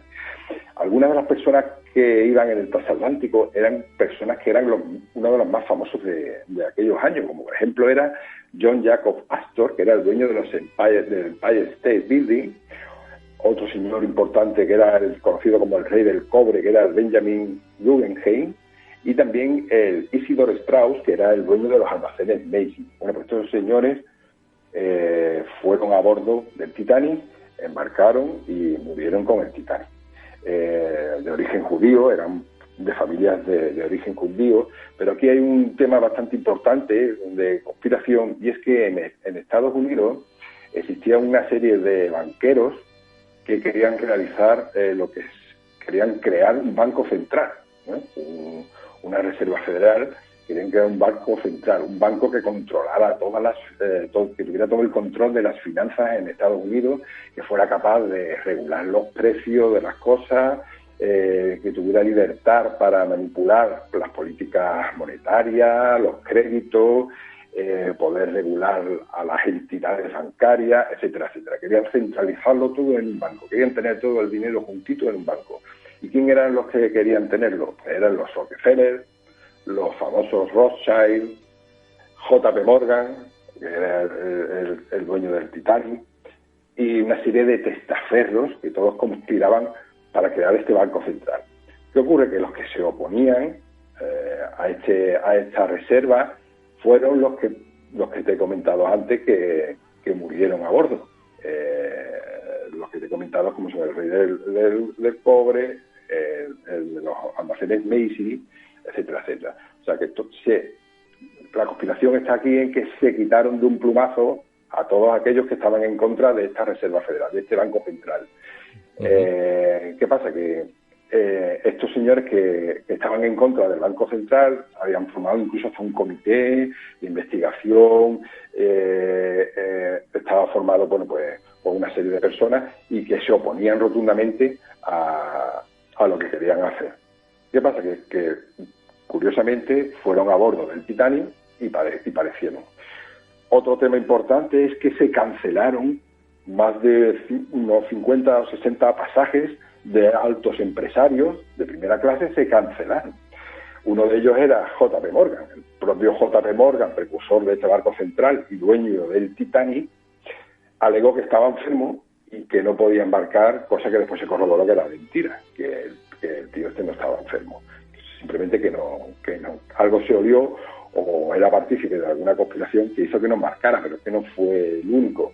El dueño de los astilleros tampoco embarcó en el Titanic, que normalmente tanto JP Morgan como el dueño de los astilleros, que era un tal James Peary, no se perdían una inauguración. Habían ido a todos los viajes inaugurales de todos los barcos de pasaje de su compañía y que se habían construido en su astillero. Es decir, que esto también pues da un poco de sospecha de por qué estos dos señores que se apuntaban a todas no se embarcaron en el último momento. Hubo más casos de gente importante que no embarcó. Por ejemplo, otro señor, casi todos eran importantes empresarios, Milton Hershey, que era dueño de una marca de chocolate. Otro conocido por todos, Marconi, Guillermo Marconi, el que desarrolló el sistema de telegrafía sin hilo, que fue también premio Nobel de Física, tampoco embarcó, que lo canceló de última hora. Entonces todo este tipo de cancelaciones, incluso algunos que dejaron a sus sirvientes no les dio tiempo ni de avisar a los sirvientes y dejó a los sirvientes instalándose en los camarotes y los dejaron allí y ellos mismos no llegaron nunca a embarcar. Es decir, que algo sabían, algo se olían o algún tipo de información que el resto no tuvo acceso. Hay otra teoría muy interesante que habla precisamente de nuestro principio de la conversación, que es cuando el Olympic regresa con esos daños tan graves en el casco y aseguran que si realmente el Olympic se hubiera tenido que reparar, el Titanic no se podría haber terminado. Y lo que hicieron fue poner las piezas del Titanic en el Olympic y aprovechar que este ya estaba dañado para llevar a cabo toda esta conspiración contra aquellos que estaban en contra de la Reserva Federal y que aquel que está hundido hoy en día es el Olympic y no el Titanic. Correcto, efectivamente. El Olympic quedó muy tocado en el accidente que te comenté antes, en la colisión que tuvo con el Hawk, y aparte fue culpado por las compañías aseguradoras, fue culpado al Olympic, culpado a pagar la indemnización de los daños ocasionados al Hawk y obviamente pues tuvo que hacer que sufragar los daños ocasionado por su propia reparación, de los cuales hay también algunas diferencias. Hay algunos que opinan que no, que fue algo que no fue superficial, que no afectó apenas al buque. Sin embargo, hay otros que de hecho se escribió algún libro que estaba afectado, había más cosas afectadas, estaba afectado la quilla, que había afectado un cigüeñal. Esto dio pie, por ejemplo, a un señor que se llamaba Gardiner, que escribió un libro hablando de esta teoría, hablando de que cuando llevaron al Olympic, al astillero donde estaba el Titanic, ambos barcos coincidieron durante un fin de semana y que en ese fin de semana se cambiaron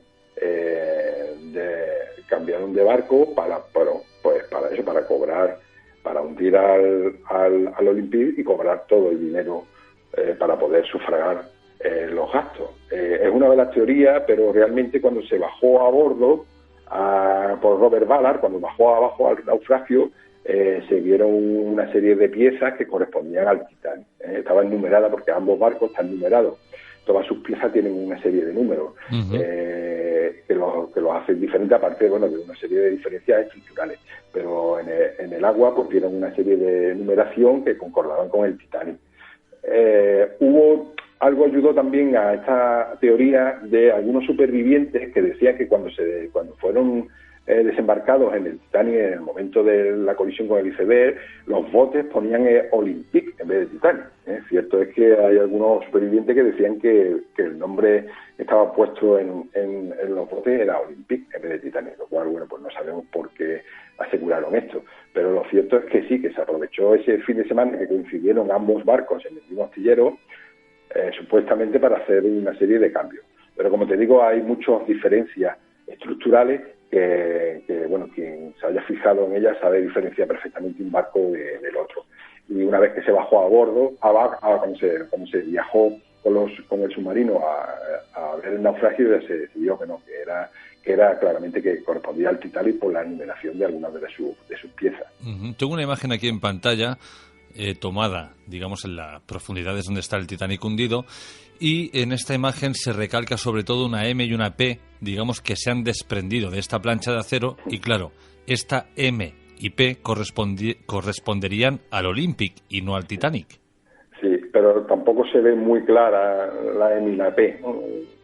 Hay que tener un poquillo de imaginación y imaginar que es una M y una P. Yo las he visto las imágenes también y pues no sé, a lo mejor correspondía a otra cosa. Lo cierto es que, la numeración, como te he dicho, de las piezas de los barcos descarta totalmente esa teoría. El Olympic duró un montón de años, duró hasta el año 35 por ahí. Fue un barco que lo llamaron, que fue bastante bueno. Al final tuvo bastante vida, tuvo como transporte de tropas, etcétera, etcétera. Fue un barco que después estuvo por ahí viajando, que no desapareció. A ver, que yo imagino que si tienen que cambiar las piezas del Titanic al Olympic, los trabajadores esto lo tienen que saber. Claro, esto no es algo que hagan dos colegas en un fin de semana. Claro, no es simplemente cambiar unos letreritos y listo, sino que supongo que había más cosas, ¿no? yo qué sé, los botes salvavidas, la colocación, un montón de cosas. Y aparte que había diferencias estructurales, había diferencias de materiales, etcétera, etcétera. O sea que en un fin de semana lo veo bastante complicado y después dar el pego de que nadie se dé cuenta. Pero bueno, está claro que algo pasa cuando todos los testaferros de esta Reserva Federal en el último momento deciden no embarcar en el Titanic. Aquí ya algo empieza a oler mal, bueno, bastante. Lo mejor olían que había, o sabían que había algún incendio a bordo, es otra de las cuestiones, que a lo mejor sabían de que había un incendio a bordo y que no se había podido apagar y que, bueno, pues a lo mejor pues como prevención dijeron no embarcamos porque ahí podemos correr peligro. O sabían que iban a ser, iba a haber una explosión, etcétera, etcétera, ya entraríamos en el juego de la complicación, ¿no? Que hubiera alguna otra teoría, ¿no? Pero lo cierto es que, como tú dices, que sabían algo que el resto no conocía, porque no es normal que a última hora, en el último momento, cancelen estos personajes su billete, ¿no? su pasaje. Y ya para terminar, la última conspiración que hay, no es que sea muy extensa, pero bueno, es curiosa y afecta a esta desaparición tan misteriosa del capitán. Sí, bueno, el capitán dicen años después, hay gente que lo ha visto, ¿no? Que lo ha visto andando por la calle, ¿no? Y que incluso se les ha acercado y les ha preguntado que si era el capitán del Titanic, si era J, el capitán del Titanic, y ellos lo han afirmado, y él lo ha afirmado, ¿no? Es otra de las teorías de la conspiración, ¿no? Que hace el capitán si se le cree muerto. Pero bueno, hay más teorías. Hay también otra teoría que no sé si esa la conocerás, de una teoría de que también había a bordo una momia que estaba poseída, que estaba hechizada. No sé si conocerás también esa. Sí, la conozco, pero bueno, es como otras tantas que dices, vale, atribuirle esta catástrofe a una momia es un poco ya rizar el rizo, ¿no? Pero bueno, claro. ¿Quién sabe? Lo que pasa es que, bueno, que la momia tiene su historial, ¿eh? Es una momia que viajó en el Titanic, es una momia que viajó en un buque noruego llamado Stortak, y es una momia que después viajó en el Lusitania. Parece ser que, bueno, que la momia dio bastantes vueltas y todo el mundo se quería desprender de ella, ¿eh? Al final se hundió el sarcófago, pero se hundió cuando estaba embarcado en el Lusitania en el 1915. La momia dio bastantes vueltas. Se encontró flotando, se llevó a Estados Unidos, después se volvió a mandar a Egipto a bordo de un carguero que tuvo un accidente, que murieron 1.000 personas, se volvió a encontrar flotando, se embarcó de nuevo en el Lusitania, que murieron 1.200 cuando se hundió el Lusitania, torpedeado, como te dije antes, por un submarino alemán, y ya desapareció por completo la momia. Pero vamos, que la momia ha estado ahí dando juego también. Claro, pero mi pregunta es, ¿cómo sacan la momia del Titanic en el momento del hundimiento? Bueno, no la sacan, apareció flotando. Al parecer la momia estaba estirada cerca del camarote del capitán, en un compartimento cerca del capitán, y bueno, algunos achacan a los comportamientos raros que tuvo el capitán a los efectos de algún tipo de posesión de la momia. Entonces, bueno, la momia parece ser que apareció flotando mientras cuando estaba el Carpathia recuperando a los supervivientes. Apareció flotando por ahí. Curioso. Sí, la verdad es que sí. ¿Qué conspiraciones más quedan en el tintero, Jazz, del Titanic? Bueno, quedan un montón de ellas, pero bueno, así a grandes rasgos yo te he contado las más. Seguramente que hay muchísimas más, porque esto da mucho juego. Como tú dijiste bien al principio, han escrito cientos y cientos de libros, se han hecho casi una veintena o una treintena de películas, se han hecho obras de teatro, se han hecho series de radio, poesías, pinturas, musicales de Broadway. Existen videojuegos donde salen las escaleras del Titanic. Aparte, bueno, la típica película de Titanic de DiCaprio, ¿no? que ganó un montón de Oscars.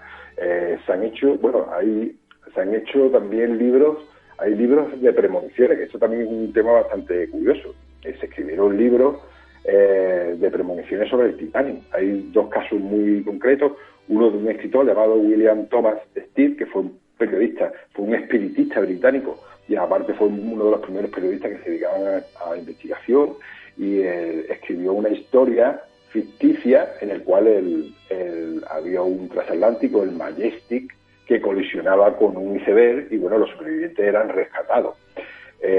curiosamente, este escritor, William Thomas Stead, estuvo en la cabina del Titanic, en una cabina, en la C-89, y se hundió con el Titanic.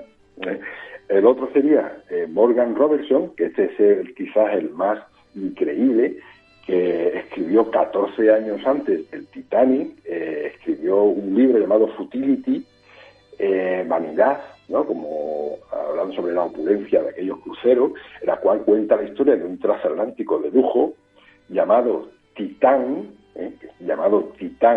que hacía la misma ruta del Titanic, Estados Unidos e Inglaterra, que bueno, era una cosa muy difícil en aquella época, la mayoría de barcos de pasaje hacían esa ruta, pero es que los datos que daban del barco eran casi iguales, que si tenía 40.000 caballos de vapor, el Titanic tenía 46.000, que si el Titán pesaba 46.000 toneladas, el Titanic 45.000, que si ambos el barco el Titán, que cuenta Robertson en su novela, también chocó con un iceberg a 400 millas de Terranova, que también murieron unas 1.500 personas y se salvaron 700, que los datos son casi calcados del Titanic, que era de una compañía inglesa afincada en Liverpool, como era la White Star Line,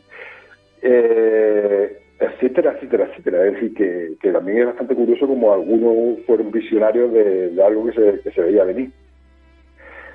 Bueno, curioso, igual que era enfermera personal del servicio que sobrevivió al Titanic, sobrevivió luego a otro naufragio, sobrevivió a un accidente de tren, que es para pensar que quizás la gafe era ella. Era ella, Natal Violeta Jessop, sí, que estuvo en el Olympic cuando sufrió el accidente con el Hawke, con el barco de Hawke, estuvo en el Titanic y también estuvo en el Britannica, porque era camarera de estos pasajes.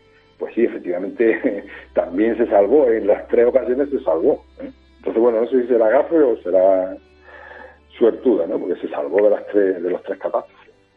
Bueno, sea como fuere, yo a esa señora ni cerca la quiero. Ni en pintura. Exactamente, por si acaso. Jazz, tú que trabajas en el mundo de todo esto de los barcos, en el mundo de la mar, ¿qué crees realmente que le pasó al Titanic? Bueno, pues yo creo que el Titanic, aparte de que fuera un cúmulo de desastres, yo creo que fuera un cúmulo de desastres. Lo de la caldera, un incendio que puede afectar a la estructura, no es una cosa descabellada que ocurra. Y además con tanto carbón, ¿no? Estos bichos consumían 600 toneladas de carbón al día, que se dice pronto, pero son 600 toneladas de carbón al día, ardiendo. La frasa, no es de extrañar con tantas calderas, con tantos hornos, que hubiera algún incendio y que pudiera afectar a la estructura. Eso sería uno de los puntos a tener en cuenta. Otro, la velocidad, que no puedes ir a 21 22 nudos por un campo por una zona llena de iceberg, aunque hayas utilizado la ruta más separada o más lejana a ese campo de iceberg. No puedes ir a esa velocidad, a 20, es un suicidio. Entonces yo creo que si el barco hubiera ido a una velocidad normal, moderada, y después, bueno, si las radios, porque en la radio también hay otra teoría de que dice que no estuvieron muy operativos en la radio del barco porque la radio también sufrió una serie de calentones, como en tanto tráfico que tuvieron que pasar por la estación, con la estación de tráfico de mensajes, y hay otra teoría de que la radio también las tenían que apagar, encender, porque se les sobrecalentaba, y todo esto pues impedía un poco el desarrollo de los mensajes de socorro y de las comunicaciones. Entonces, bueno, yo creo que si se hubieran hecho a lo mejor las cosas de otra manera, y obviamente si se hubiera visto ese iceberg con más tiempo, pues no hubiera ocurrido esta desgracia de este calibre, ¿no? Bueno, en este caso voy a decir, a ver que no se malinterprete, pero supongo que la catástrofe del Titanic sirvió para prevenir muchísimas otras que podrían haber venido a posterior. Efectivamente, sí, sin lugar a dudas. Pero también te digo que sí, que fue una catástrofe marítima importante, pero no fue la peor, ¿eh? Existen, no sé si los conocerán, pero han existido otros tipos de catástrofes marítimas en la cual han sido bastante mucho más importantes, como por ejemplo, no sé, comentarte el barco Cap Arjona, en la cual murieron 5.000 prisioneros gordo, hubo una tragedia, fue bombardeado, pues en un tiempo de guerra, pero bueno, también son tragedias que ocurren, o el Wilhelm Gustloff, que fue torpedeado por un submarino soviético, murieron casi 9.000 personas, que son también una serie de tragedias marítimas que hay que tener en cuenta. Pero bueno, lo cierto es que a raíz de este accidente se cambiaron muchas reglamentaciones, sobre todo a nivel de seguridad marítima. Jas, compañero, como siempre, ha sido un placer que hayas venido con Misterios Navales y en este caso para hablarnos del sumergible Titanic. Efectivamente, pues nada, pues muchísimas gracias, Jorge, para cuando quieras, pues aquí estamos para hablar del Titanic o del que tú quieras. La verdad es que el Titanic da mucho juego y podríamos estar aquí días y días hablando de todas las teorías que seguro que se nos han quedado en el tintero y muchas. Un abrazo, compañero, hasta la próxima. Venga, un abrazo, Jorge, gracias, muchas gracias.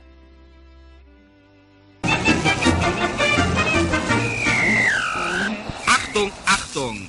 Hier ist Berlin, König Wusterhausen und der deutsche Kurzwellensender. Wir senden Tanzmusik.